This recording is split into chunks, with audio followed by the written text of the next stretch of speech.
கூட்டம் ஏதுமில்லை இந்த ஊரில்.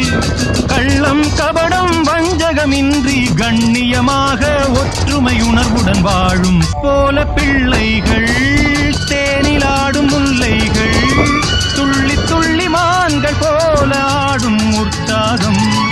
தினந்தோறும் திருநாளே சுகம் கோடி மனம் போலே. சீனர் தமிழர் மலைய மக்கள் உறவினர் போல அன்புடன் நட்புடன் மஞ்சள் மேனி பாவைகள், தங்கம் இன்னும் அங்கங்கள். காவியத்தில் வார்த்தை இல்லை உம்மை பாராட்ட. நடை பார்த்து மயிலாடும் மொழி கேட்டு கிளி பேசும். கண்ணில் தவழும் புன்னகை கண்டேன் சொர்க்கம் போல இன்பமும் பெருமையும் வாழும்.